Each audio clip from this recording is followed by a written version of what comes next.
I noticed that there's been a lot of talk lately on, um, why is it so fuzzy? Anyway, there's been a lot of talk lately on, what is it, on PrEP. And you can just Google what PrEP is. And first of all, up until maybe 6 months ago, I didn't know. I thought that PrEP was just for gay men. I had no idea. I was ignorant to the fact I didn't know. And then it's like, oh no, everybody can use PrEP. I didn't know that. But I'm noticing a lot of people are normalizing PrEP. A lot of women are normalizing PrEP.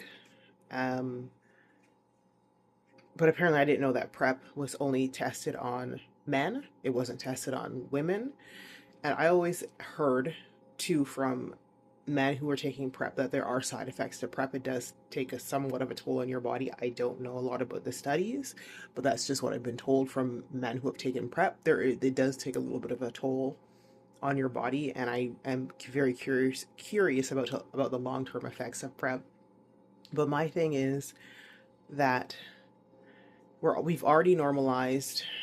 Okay, people have always had sex and will always have sex in all facets, in all in and out of relationships, outside of relationships, young, old.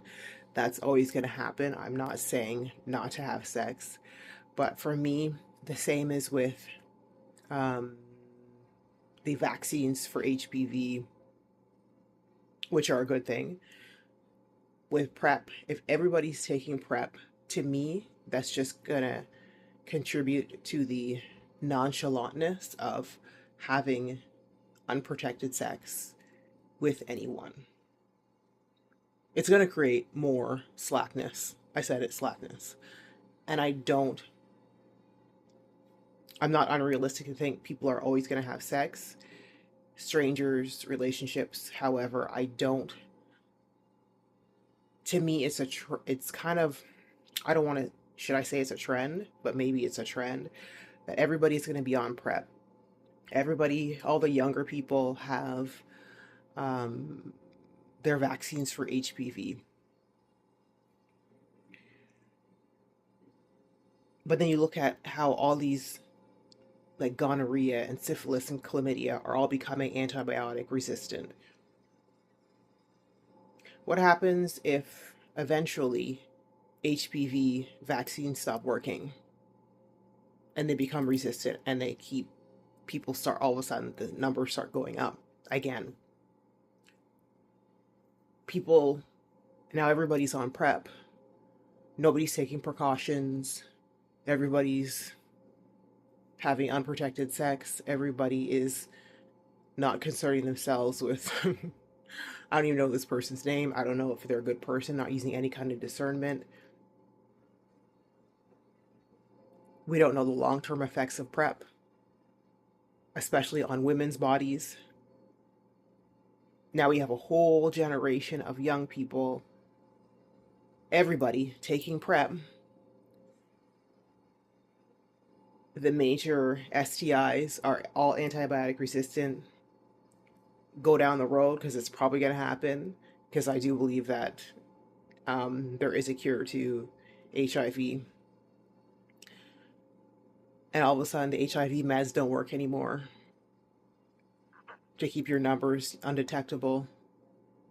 The PrEP doesn't work anymore. So now all that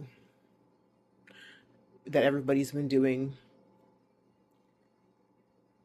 they start catching everything again. And whatever those long-term health effects are on your body, now you're stuck with those for life because you've been taking PrEP for 10, 15, 20 years. What's happening? What is the reason for that?